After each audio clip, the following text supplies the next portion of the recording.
Jelajahi cara baru mendapatkan informasi. Download Metro TV Extend sekarang.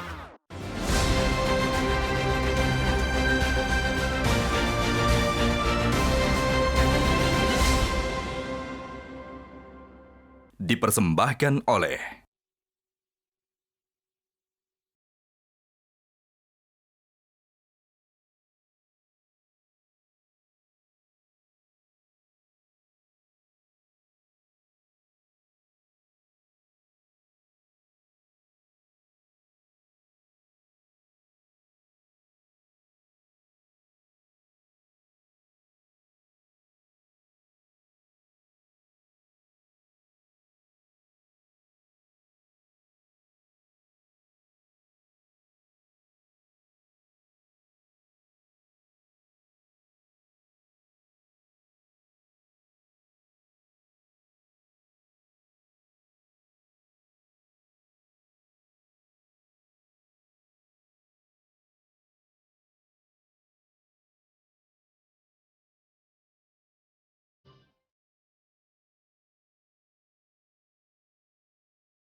Prabowo dan Mas Gibran dijodohkan.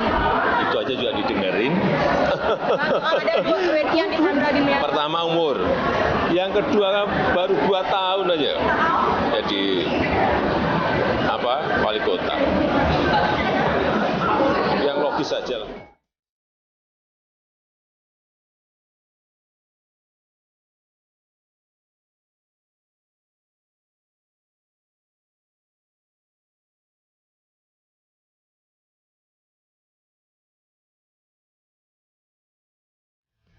Tentang dukungan Cawapres, Mas.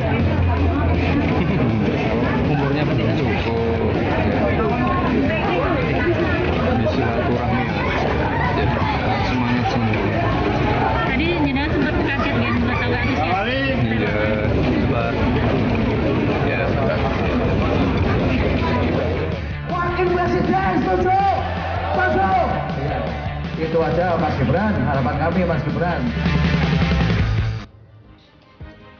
Pemirsa, untuk pembahasan sudah hadir, ada 6 orang narasumber di studio. Di sebelah kanan saya ada Wakil Sekjen Partai Nasdem, Dedi Ramanta, kemudian juru bicara PKS, Muhammad Iqbal. Kemudian selanjutnya ada pakar komunikasi politik, Emrus Sihombing. Di sebelah kiri saya ada wartawan senior sekaligus politikus PD Perjuangan, Panda Nababan. Kemudian Ketua DPP PSI, Aryo Bimo. Dan juga Ketua Umum Barisan Relawan Jalan Perubahan atau BARA JP UC Gustaf Pati. Selamat malam Bapak-Bapak, terima kasih sudah hadir di kontroversi malam hari ini. Kita masih menantikan kehadiran dari analis politik, ada dari kedai kopi yaitu Henry Satrio yang akan segera bergabung. Saya akan langsung ke ada Mas Bimo di sini. Mas Bimo, kenapa PSI mengajukan uji materi ke MK untuk mengubah batas usia minimal capres-cawapres dari 40 tahun ke 35 tahun? Oke, yang pertama ketika DPR itu memutuskan undang-undang pemilu yang baru, itu batasan umur itu kami melihatnya itu tidak didasari dengan pertimbangan-pertimbangan yang ilmiah sifatnya ya. Karena 2 undang-undang pemilu sebelumnya itu menetapkan bahwa umurnya itu minimal 35 tahun. Lalu diubah dengan 40 tahun dan ketika kami mencoba melihat di dalam catatan-catatan di DPR itu, pembahasan di DPR itu tidak ada satupun yang ilmiah, cukup ilmiah buat kami. Oke. Jadi hanya disebut kurang dewasa, kurang matang. Ini yang agak sulit ya buat kami menerimanya. Yang kedua, ternyata umur 35 sampai 40 itu merupakan mayoritas pemilih 2024. Jadi hak konstitusional dari anak-anak muda ini terhalang dengan adanya undang-undang pemilu yang berlaku sekarang. Dan yang ketiga, kalau dari ini catatan KPK ya, yang integritasnya paling tinggi di antara range dari 30 sampai 50 ya sekitar segitu. 35 sampai 40 itu paling sedikit melakukan korupsi ternyata. Oke. Jadi itu yang merupakan pokok-pokok pikiran utama dari kami sehingga kita mengajukan ini kader-kader kami itu banyak loh yang potensial dan Baik. bisa menjadi pemimpin negara tapi terhalang. Tapi karena sebetulnya secara spesifik, benar gak sih kalau uji MK ini untuk Gibran, untuk meloloskan Gibran supaya bisa menjadi cawapres? untuk Gibran dan sekitar 40 juta orang yang lainnya ya, yang anak-anak muda ini ya. Jadi bukan hanya beliau tentunya. Banyak yang berpotensi untuk menjadi pemimpin cawapres ataupun jadi capres. Oke, Bang Panda, kalau seandainya MK mengabulkan uji materi yang diajukan oleh PSI dan kawan-kawan ini, apakah PDI Perjuangan akan tertarik untuk menjadikan Gibran sebagai cawapres? Ya bukan istilah tertarik lagi. Nggak ada masuk dalam kamus itu. Kenapa tuh Bang Panda? Ya enggak lah. Masa segampang itu? Ya enggak lah, enggak terjebak kepada yang begitu-begituan. Bahwa ada upaya di MK bagus, kita hargai, kita ini. Tapi kemudian dikaitkan dengan Gibran, seperti yang dikatakan Budi Ari waktu itu, mau dipasangkan dengan Prabowo. Wah, itu sih ngaco. Ngaconya kenapa sih? Ngaco ya, Karena usia, karena belum matang atau Gibran bagaimana? ini kadernya PDI Perjuangan. PDI Perjuangan nggak akan, udah Ganjar mau ngapain lepas dia lagi. Oke, Ganjarnya kan masih sebagai capres. Cawapres kan bisa juga dari PDI Perjuangan. Apanya? Kalau Gibran sebagai cawapresnya kurang Ganjar. elok lah. Masa dari ketawain orang kita. Oh, kurang elok dua-duanya dari PDI Perjuangan. Iyalah, kurang Oke. elok lah. Tapi secara sosok Gibran sudah cocok belum menjadi cawapres? Ada potensi tidak? Apa ya? Gibran. Tanya aja Gibran. Penilaian Opung bagaimana? Ya ditanya aja Gibran, gak gampang lah itu. Nanti kalau apa terlalu subjektif saya gitu loh. Oke. Tapi yang jelas menurut Opung saat ini capresnya sudah dari PDI Perjuangan, ya Mbok cawapresnya tidak dari PDI Perjuangan lagi, begitu Bukan ya? maksud aku, kenapa aku bersikap begitu. Janganlah terlampau dimudahkan, digampangkan gitu loh. Itu kan jabatan-jabatan strategis, jabatan-jabatan yang menentukan nasib Republik ini. Terus dibikin eksperimen-eksperimen gitu loh. Iya kan? Kalau cawapres digadang-gadang sebagai Gibran digadang-gadang sebagai cawapres, menurut Opung itu eksperimen ya? Eksperimen lah. Sukses dulu lah dia jadi wali kota gitu loh. Sekarang udah sukses belum Opung? Belum. Oke, baik. Belum kata Opung. Tapi di sini Opung ada relawan Jokowi Gibran, ada Mas Uce di sini ya. Mas Uce. Bara JP. Bara JP. Ya. Barisan relawan Jokowi Tuh, Presiden. barisan relawan Jokowi Bara JP. Bang Mas Uce, kenapa sih relawan Bara JP ini menginginkan Gibran menjadi cawapres? Seperti tadi Bung Aryo bilang, sebenarnya potensi anak muda di Republik ini jangan dibonsai hanya karena peraturan yang bagi kami itu sebenarnya dibuat-buat. Potensi besar mereka untuk mengakselerasi pembangunan negeri itu dibatasi oleh yang namanya undang-undang. Padahal di situ, kalau kita mau bicara tentang kapasitas manusia, di situ tuh daya dorongnya luar biasa banget loh. Banyak sekali undang-undang kita yang diatur, yang membuat akhirnya anak-anak bangsa ini terbelenggu. Dan Bara JP melihat potensi besar anak muda itu bisa sampai menjadi cawapres. Ya, diwakili oleh kok Gibran. cawapres, bahkan dia bisa jadi capres kok. Bahkan bisa menjadi capres. Bisa menjadi capres. Kenapa kita tutup peluang itu? Tapi kata Opung Panda, Gibran menjadi sebagai wali kota Solo. Ntar dulu jangan dicampur aduk. Sudah ada Ganjar. Tuh. Sudah ada Ganjar gitu loh. Iya, jadi terus itu PDI kan. Perjuangan bikin lagi wapresnya. Ya nggak masuk di akal lah. Gimana tuh, Mas Uce? Jadi begini, bisa daftar, Bu. itu apa yang ada di pihak Bang Panda sebagai PDI Perjuangan. Tetapi kalau kita melihat bahwa ke depan partai itu akhirnya betul-betul cuma jadi kendaraan. Begitu banyak orang yang bisa loncat-loncat partai demi menggapai. Maksudnya gimana dia loncat-loncat partai? Ya. Maksudnya Gibran kalau tidak jadi cawapres di PDI Perjuangan bisa jadi cawapres? Saya yakin Gibran Capres ini, yang lain? Prabowo Subianto kah maksudnya? bukan. Gibran ini sama seperti Pak Jokowi. Mereka loyal. Tetapi ini kan kita berbicara saat ini Gibran. Tapi maksud saya bahwa selain Gibran banyak sekali peluang anak-anak muda itu yang bisa maju dari partai manapun. Oke, dari partai manapun. Kalau kan ada narasi juga, ada yang ingin menduetkan Prabowo Subianto dengan Gibran Rakabuming Raka.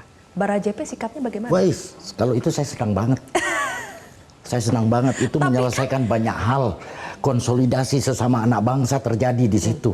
Kami juga berharap sebenarnya kalau bisa Pak Prabowo, Pak Ganjar bersatu itu menyelesaikan banyak hal.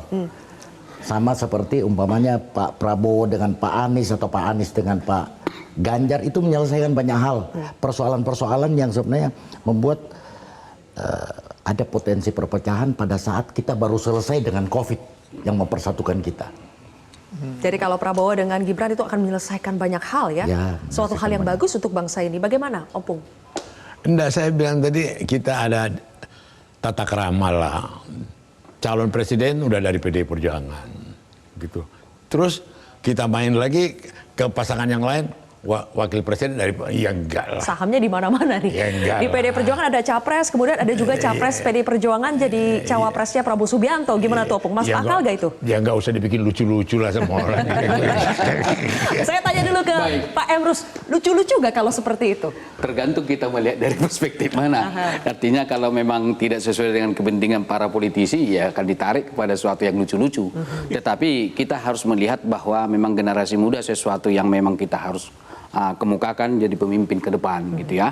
Karena kedewasaan dulu 40 tahun atau 45 dulu itu dirumuskan itu karena kita waktu itu Indonesia masih kurang gizi gitu ya, kurang pendidikan. Sekarang kan generasi muda kita, mahasiswa saya sudah lebih hebat dari saya. Ada yang usia belum 30 tahun sudah doktor. Apakah seorang dokter tidak bisa memimpin presiden, menjadi presiden? Ini satu sisi. Tetapi di sisi lain memang kita harus akui katakanlah momentum atau orang masyarakat yang menariknya. Nah, saya tidak tahu apakah Gibran untuk maju atau tidak. Tapi dari penjelasan Panda saya melihat boleh dikatakan tidak akan maju karena tidak elok, karena nggak mungkin mereka bertarung katakanlah wakilnya Prabowo. Tapi jangan diartikan bahwa saya tidak setuju yang muda-muda. Betul. Jadi jangan jadi confuse itu. Artinya tidak mungkin terjadi karena PD Perjuangan baru di Prabowo sebagai. Saya kira publik yang menarik ini. Saya kira saya melihat bahwa Joko Widodo, Gibran, dan satu lagi yang bakal wali kota Depok, Kaisang, saya kira ini adalah kader ideologi daripada PD Perjuangan. Tidak akan bergeser dari sana. Tetapi kalau memang dibuka keran bahwa usia itu diperlukan, karena terus terang saya mengatakan, saya kira sudah waktunya bangsa ini dipimpin oleh generasi muda. Tentu ada batas minimal umur. Nah, kalau di bawah 30 saya kira masih belum. Baru di 30 ke atas sudah matang karena pendidikan yang membuat, dan kemudian gizi yang mereka terima sangat luar biasa dibanding masa-masa Panda. Berarti dalam konteks pemimpin muda itu bagus gitu ya. Tapi kalau dalam konteks etika politik khususnya Gibran Rakabuming Raka menjadi cawapres, kita bisa berdebat soal itu. Kita akan lanjutkan lagi pemirsa. Apa sebetulnya, apakah upaya untuk menjadikan Gibran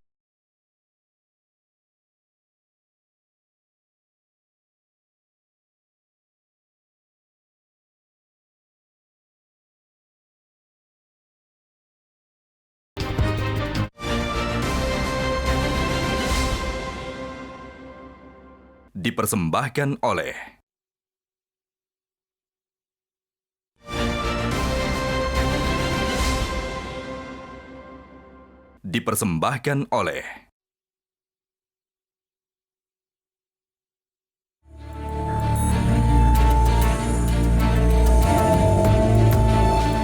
Saya sudah mendapatkan izin dan restu dari keluarga saya. Dengan ini, saya siap untuk hadir menjadi Depok pertama. Mohon dukungannya. Merdeka!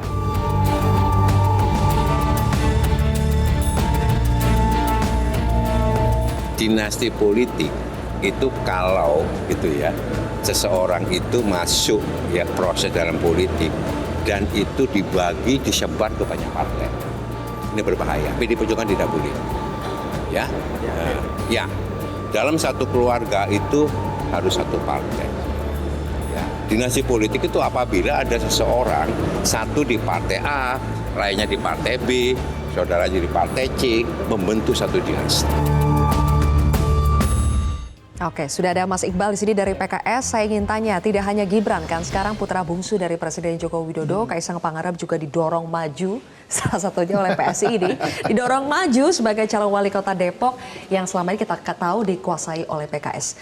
Apakah menurut PKS itu adalah bentuk dari praktik dinasti politik yang tidak etis atau sebetulnya sah-sah saja? Ya, jadi menurut saya ada dua kata kunci dalam kasus keluarga Pak Jokowi ini. Yang pertama dinasti, yang kedua instan. Kenapa instan? Karena dia ingin cepat naik ke atas. Tentu saja dia mencari daerah-daerah yang memang potensi menjadi sorotan. Yang kedua tadi dinasti. Kenapa? Karena dia ingin mempertahankan kekuasaannya. Mulai dari berusaha 3 periode, menggugat undang-undang MK dengan usia, termasuk juga dengan mencalonkan keluarganya. Ini menjadi salah satu presiden buruk bagi bangsa kita. Kita ingat kenapa kita mendemo di Reformasi 98? Karena terjadi korupsi dan nepotisme. Dan nepotisme ini sangat besar terjadinya ketika dinasti itu terbentuk. Nggak benar juga kalau dikatakan anak muda nggak korupsi. Banyak. Di Kalimantan. Bahkan Pak Menteri termuda belum apa-apa udah diperiksa kejaksaan. Belum kerja lagi. Jadi ini menunjukkan bahwa sebenarnya bukan soal mudanya, tapi matangnya, tangguhnya, kuatnya. Dan kalau anak-anak ini diberi ruang, kayak tadi PSI mencalonkan Kaisang di Depok, dia nggak melewati proses yang panjang, dia nggak melewati tahapan sehingga rapuh. Banyak sekali sekarang anak muda yang begitu dia jadi dia ninggalin, mundur lah, berantem lah sama kepala daerahnya, ada yang menghilang beberapa bulan tuh ada loh. Kenapa? Karena nggak matang dan tidak siap. Jadi kalau ingin mencalonkan seseorang, sebaiknya seperti kata Bang Panda, ikutilah kaderisasi itu. Berproses sehingga dia teruji. Kalau semuanya ini bukan karena PKS merasa tersaingi ya? Oh, nggak ada masalah. Mau siapapun yang jadi wali kota Depok. 3 periode di kota Depok dan itu selalu terpilih. Itu menunjukkan bahwa masyarakat Depok nyaman dengan kehadiran PKS. Mas Dedi, saya ingin tanya, kalau dari Nasdem melihat dinasti politik Presiden Jokowi yang ada hari ini itu terbangun karena proses demokrasi atau karena campur tangan Presiden? Pertama begini, yang paling jelas kalau Mas Gibran itu tidak berumur 36 tahun, saya kira gugatan PSI umurnya pasti akan dimudahkan lagi. Ya kan, begitu. Itu faktualnya begitu. Artinya begini, kalau mau berpikir objektif, mestinya kan lembaga kepresidenan sama DPR itu kan sama, lembaga tinggi negara. Maka kalau merilai dari soal umur itu mestinya 21 tahun. Jadi nggak kemudian gugatannya dipersempit hanya 35 tahun. Melihat konstruksi itu, gitu ya? Melihat konstruksi itu nampaknya ini lebih kepada soal bagaimana mengakomodasi kewibawaan presiden yang ditaruh di anaknya itu untuk kepentingan pemilu 2024. Menurut saya begitu. Tapi ya nggak apa-apa juga. Toh soal siapapun menjadi calon kepala daerah kan sudah ada putusan nomor 13 PU tahun 2015 soal bagaimana MK sudah menganulir beberapa hal yang terkait dengan istilah politik waktu itu dinasti. Silahkan orang boleh maju. Tetapi kalau kemudian mengkonstruksi bahwa yang matang itu umur 35, itu menjadi soal yang lain gitu loh. Mestinya kalau fair 21 tahun dong, sama seperti syarat calon anggota legislatif. Toh kedudukannya sama, ini lembaga kepresidenan, ini lembaga DPR. Syaratnya minimal 21 tahun. Kedua, saya kira yang meski kemudian kita ingat dulu ada wacana untuk pilkada itu mau dimajukan, tidak di November, tapi itu kan wacana politik berkembang waktu ini apa ada kaitannya dengan upaya-upaya untuk kemudian mendorong kekuasaan yang establis untuk mendudukkan beberapa orang dalam sistem pemilu setelah 2024 di ajang pilkada.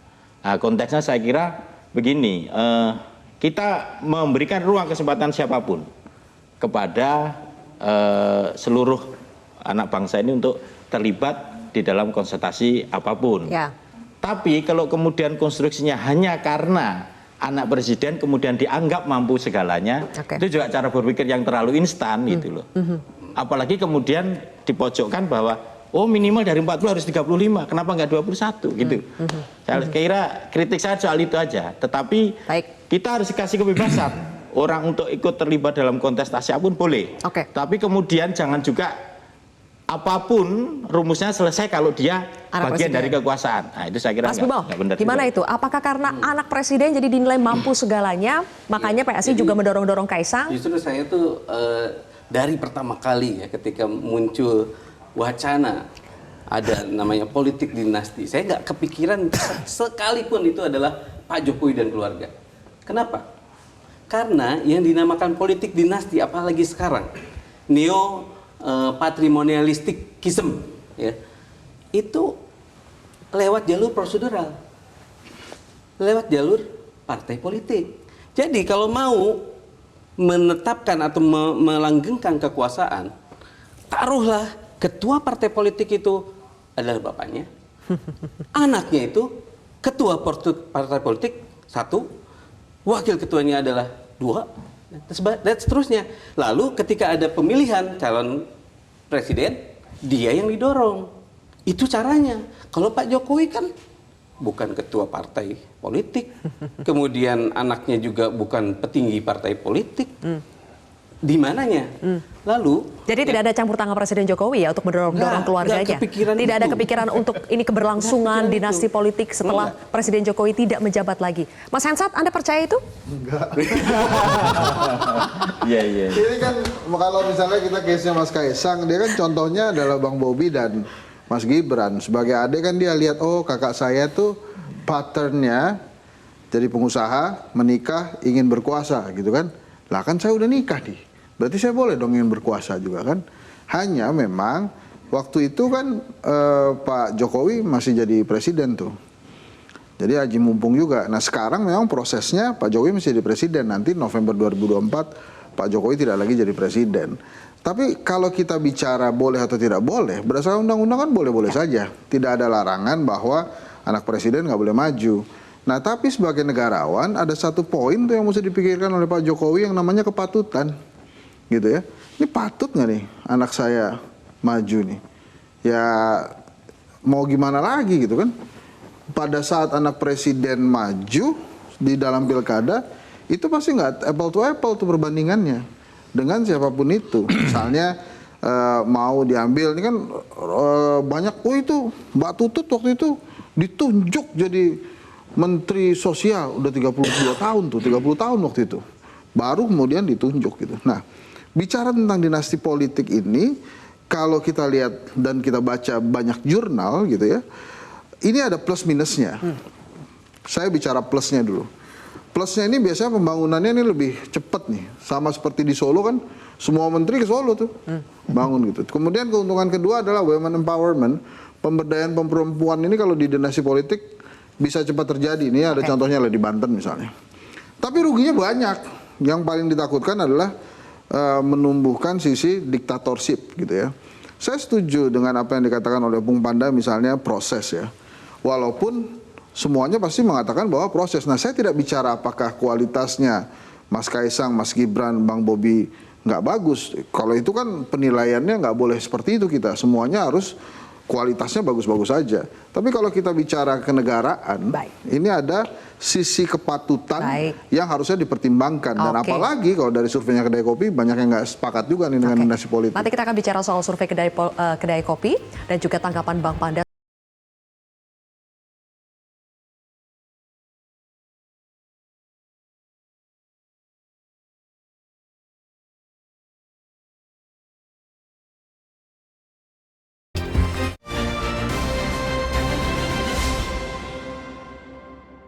Dipersembahkan oleh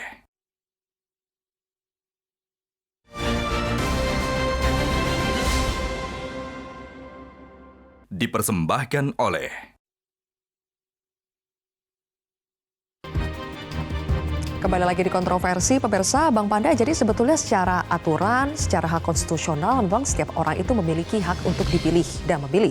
Tapi kalau berbicara soal kepatutan, seperti yang tadi disampaikan oleh Bang Hensat, untuk keluarganya presiden, untuk anaknya presiden maju, mau itu sebagai capres-cawapres, itu adalah persoalan kepatutan. Anda setuju atau tidak? Jadi begini, sebelum jauh ke situ, yang dibilang PKS tadi ada dua saya koreksi. Yang dikatakan tadi oleh PKS bahwa Jokowi Dinasti dan instan. Bukan ingin 3 periode, sama sekali tak ada itu. Dan kemudian juga dari pihak Jokowi mengapakan ke MK. Itu sama sekali nggak ada. Ini biar clear dulu. Oke, tidak ada campur tangan Presiden Jokowi untuk uji materi ya? Nggak ada urusan. PSI. Emang Jokowi kurang kerjaan apa? Oke. Nah, yang terus dalam soal kepatutan, ada konsekuensi logis kalau dia betul-betul mau jadi wali kota yang terbaik lah.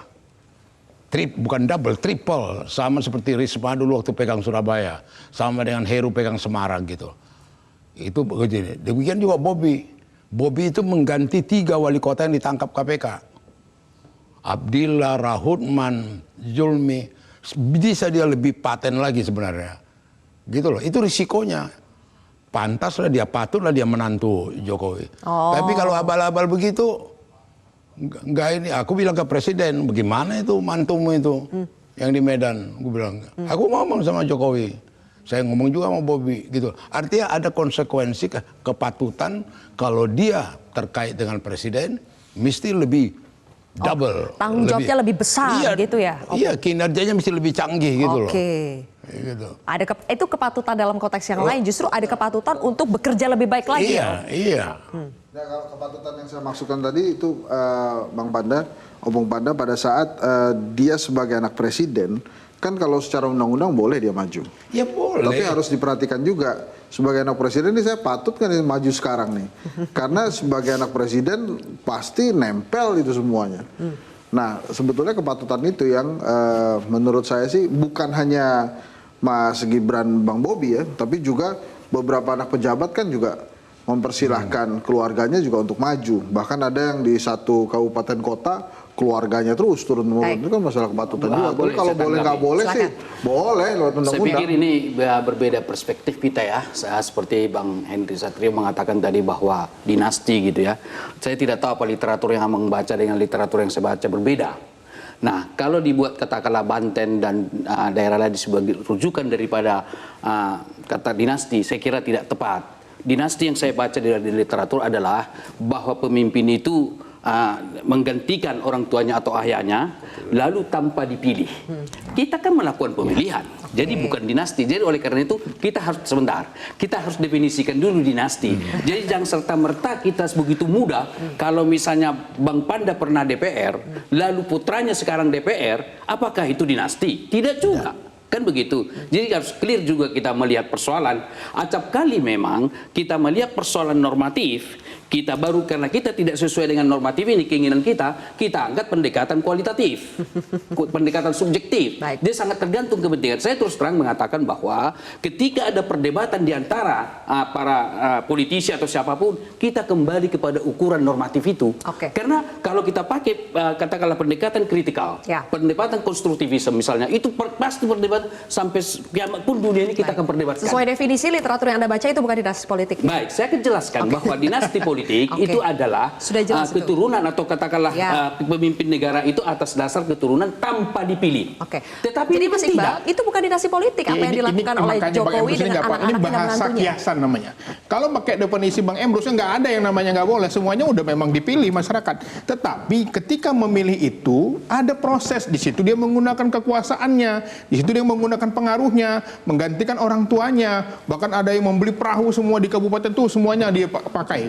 Dan ini yang menurut saya di luar kepatutan seperti disampaikan Bang Henry tadi. Jadi definisi dinasti itu bukan seperti definisi literatur dalam bahasa Indonesia, tapi ini bahasa kiasan yang menunjukkan bahwa orang itu berusaha mempertahankan kekuasaannya untuk meneruskan. Dalam itu yang terjadi. Akademis, kita harus punya makanya konsep di politik yang sama. itu nggak bisa pakai literatur akademis. Itu jadi masalahnya adalah bahasa kiasan. Bahasa kiasan jangan dipakai dengan bahasa literatur. Beda, nggak bisa ini. Sesuatu yang sudah definitif secara konseptual, lalu kita makanya abang ngajar aja di kelas. Ini beda, ini di lapangan. Dinasti itu artinya orang yang berusaha memperkuat kekuasaan. Itulah yang di lapangan yang harus kita koreksi. Nggak bisa. Kita koreksi itu, kita harus perbaiki. Memang sulit bila kalau kita berbicara apakah keluarga tidak menggunakan kekuasaan yang dimiliki itu. Oke, kita berbicara dalam konteks apakah sebagai anak atau menantu presiden itu tidak lepas ada pengaruh dari ayahnya sebagai seorang presiden yang akhirnya bisa meloloskan atau akhirnya bisa memenangkan keluarganya sebagai pejabat daerah? Mas Dedi? Itu pasti itulah. Masa kita bilang bahwa presiden tidak punya kewibawaan dan itu tertular pada anak dan keluarganya. Kalau ada yang mengatakan bahwa kemenangan itu berdiri sendiri sebagai seorang Gibran, kemenangan Bobi berdiri sendiri sebagai seorang Bobi, tidak mungkin. Karena wibawa dan dari ayahnya, dari jaringan politik dan juga para relawan dan seterusnya pasti berpengaruh soal itu. Itu satu. Yang kedua, konteks pembicaraan kita kan sebenarnya kalau soal kepala daerah sudah selesai. Siapapun boleh sepanjang memenuhi syarat undang-undang. Yang kita konstruksikan bicara ini kan soal bagaimana kalau kemudian gugatan judicial review PSI itu atas nama anak muda tapi sebenarnya konstruksi politiknya untuk Mas Wali kan sebenarnya untuk jadi cawapres, kira-kira begitulah, kira-kira mudahnya begitu kita baca. Boleh nggak? Ya boleh saja. Ada pertanyaan saya. Masalahnya boleh. adalah Boleh itu kan belum diputus sama ada MK. Satu pertanyaan saya. Boleh kan? Sebentar, dilanjutkan. Oke, lanjutkan. Yang ingin saya katakan gini, undang-undang memberikan apa yang disebut dengan aturan main. Siapapun entah mungkin dari presiden, dari apapun ketika kemudian bertanding dalam sistem pemilu, ada tata aturan harus dilakukan. Ketakutan orang terhadap atau siapapun terhadap mekanisme apa yang disebut dengan dinasti politik adalah abuse of power. Kira-kira begitu kan? Tapi itu pun juga sudah diatasi dengan regulasi positif. Cuman balik lagi ketika penyelenggara pemilu dan seterusnya itu tidak mampu kemudian berdiri secara netral, itu yang kemudian ini pemilunya menjadi masalah dong kalau kemudian sedikit saja terjadi abuse of power. Oke, saya berikan kesempatan dulu kepada Mas Uce ya karena belum berbicara. Mas Uce, setidaknya kalau kita tidak mau menuduh ya apakah presiden menggunakan pengaruhnya atau jaringannya untuk bisa memenangkan keluarganya sebagai pejabat atau nanti jabatan politik tertentu, tapi setidaknya dari wibawa. Apakah ini juga yang akhirnya membuat Bara JP mendorong Gibran untuk menjadi suksesor, menjadi cawapres karena wibawa dari presiden, karena wibawa dari ayahnya? Sebelumnya saya mau ini dulu mengenai kepatutan tadi. Menjadi tidak patut juga orang yang punya potensi kita larang untuk maju hanya karena orang tuanya itu menjadi pejabat atau menjadi apalah sesuatu di negeri ini. Itu juga tidak patut. Ada yang tadi Bung Amrut bilang, ada mekanisme pemilihan. Ini tidak ujuk-ujuk. Dia mesti melalui proses itu. Kalau memang masyarakat tidak terima, ya dia tidak jadi. Kan gitu Kalau presiden sih. Kalau pilkada udah selesai, Pak. Udah selesai. Oke, lanjutkan dulu Mas Uce. Oke. Urusan pilkada udah selesai. Kan bukan itu konteksnya.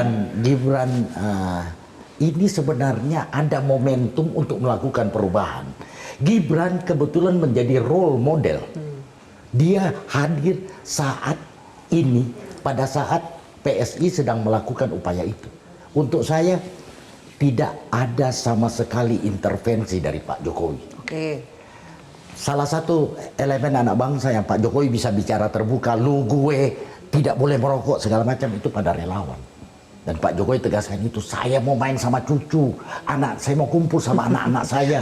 Jadi tidak ada intervensi Pak Jokowi terkait tadi 3 periode atau ujuk-ujuk mau ini. Tapi kan hari ini ketika Gibran sudah ditunjuk sebagai salah satu juru kampanye dari Ganjar Pranowo, itu bagaimana tanggapan dari Bara JP? Bagus kan? Bagus, tidak ada masalah. Tidak ada masalah. Tidak memang menurunkan. Seharusnya sebagai kader partai dia lakukan itu.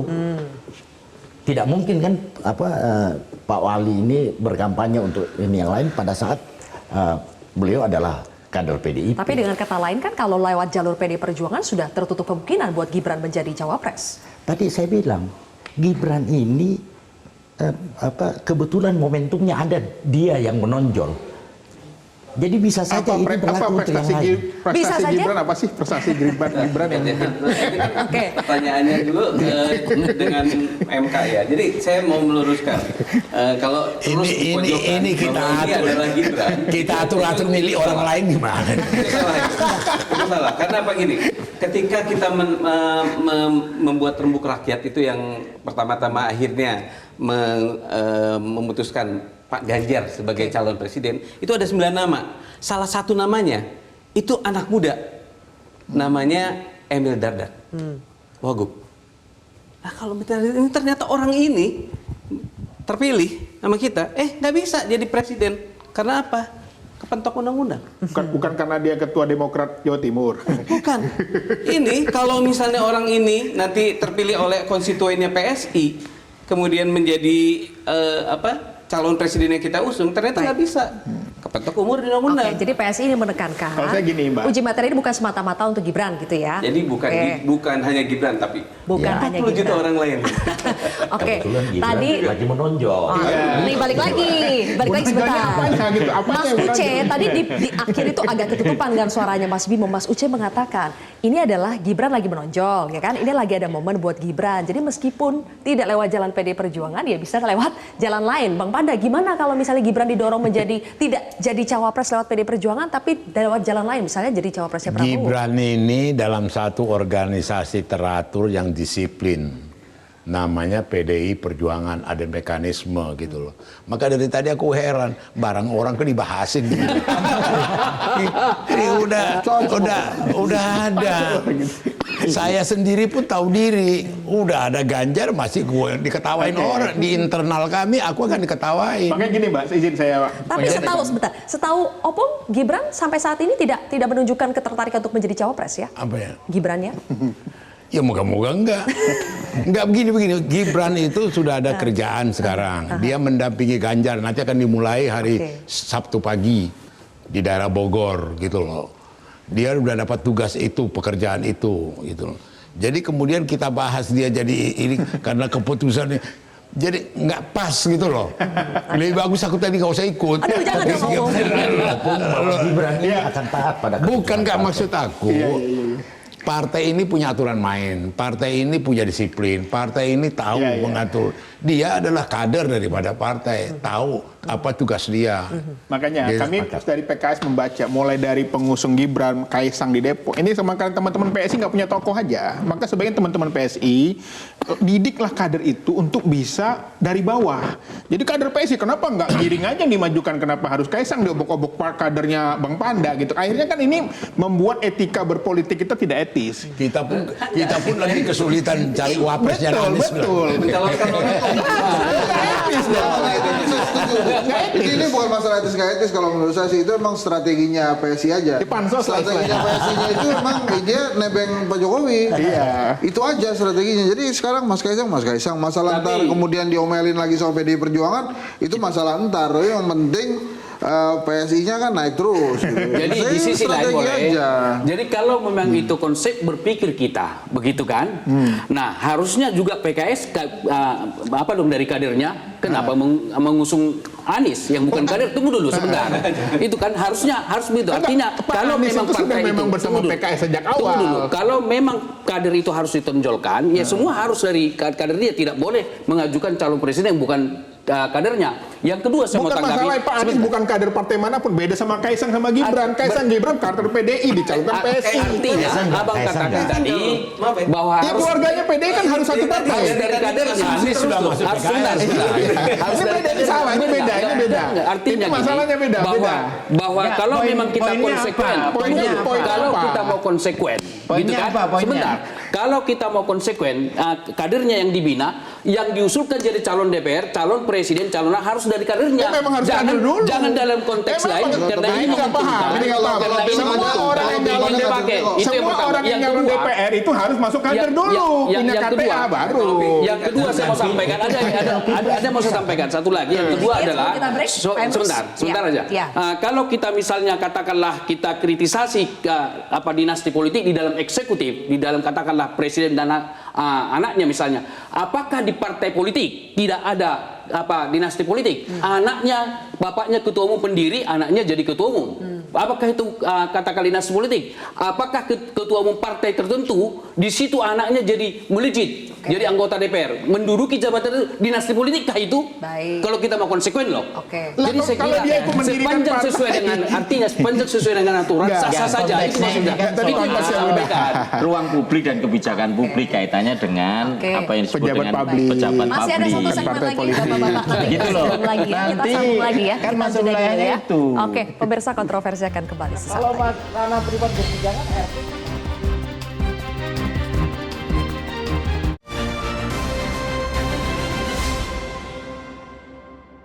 Dipersembahkan oleh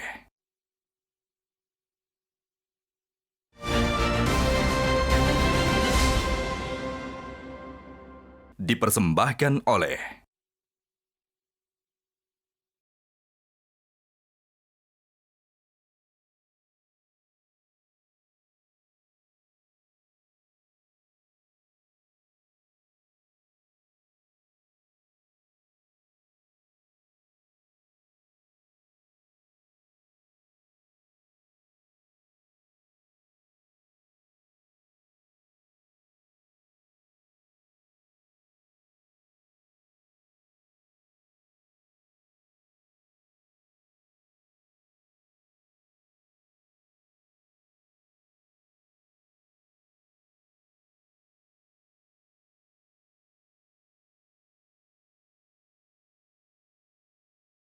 %, tadi mengatakan tidak wajar, tidak patut ya dilakukan. Tapi faktanya hari ini keluarga pejabat juga rata-rata bisa terpilih karena pengaruh keluarganya, pengaruh dinasti politik. Mengapa bisa demikian?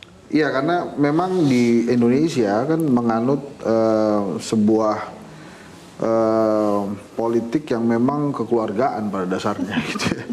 Jadi pada saat ayah Anda menjadi taruhlah bukan hanya gubernur atau wali kota atau bupati, tapi di level lurah aja misalnya, itu akan dipertahankan tuh.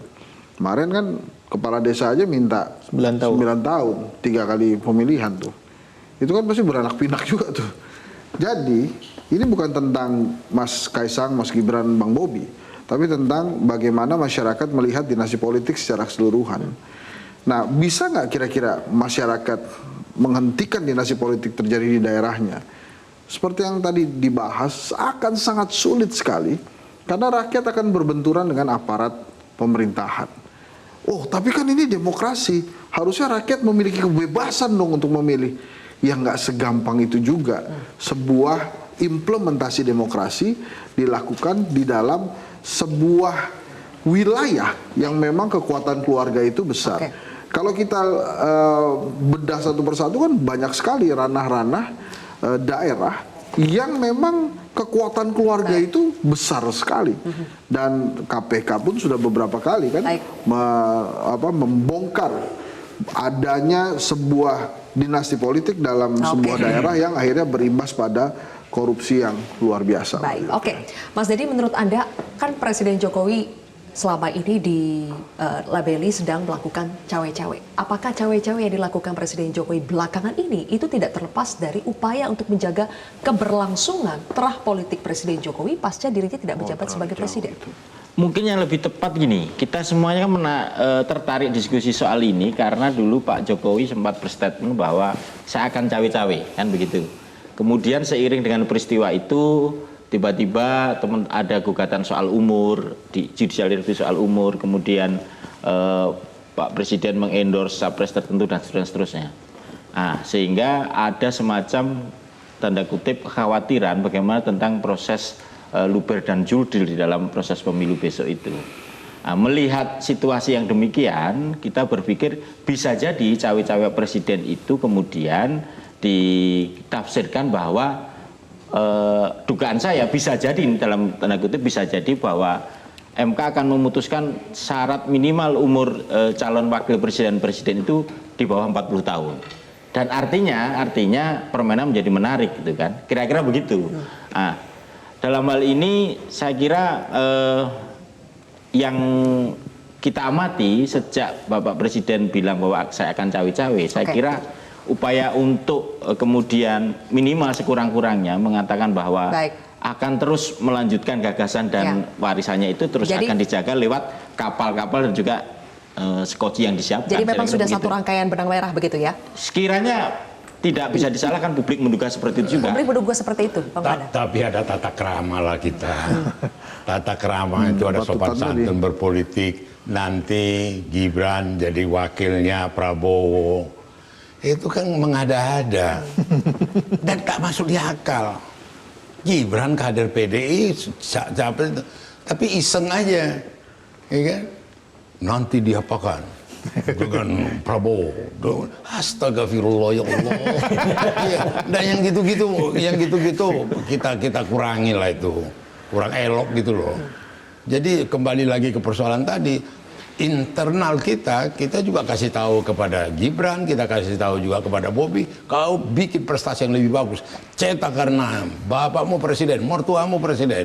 Jangan mengada-ada. Itu artinya kita ambil satu dialektika untuk mendrive dia gitu loh. Baik. Jadi gosip-gosip, misalnya gosip politik Pak Jokowi akan jadi ketua umum Gerindra tuh mengada-ngada tuh. Apa ya? Bukan mengada-ada lagi, mimpi di siang bolong.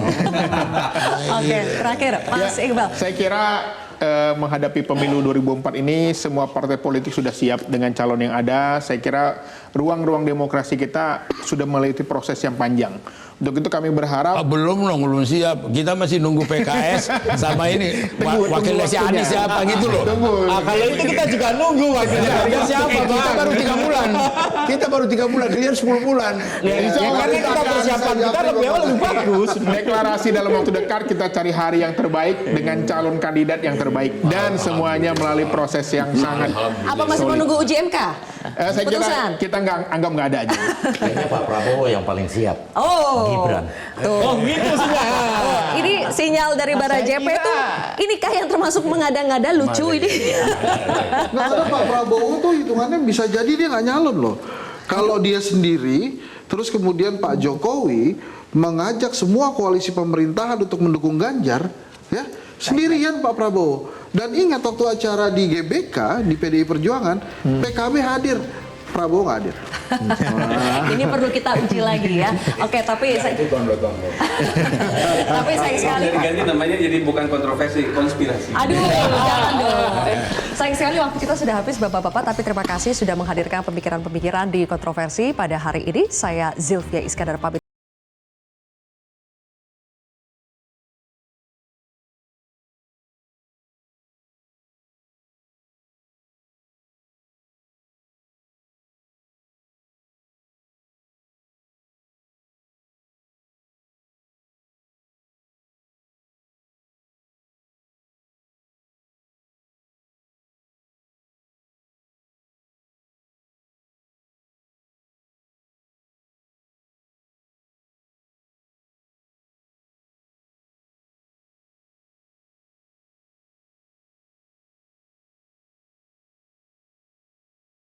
Metro TV.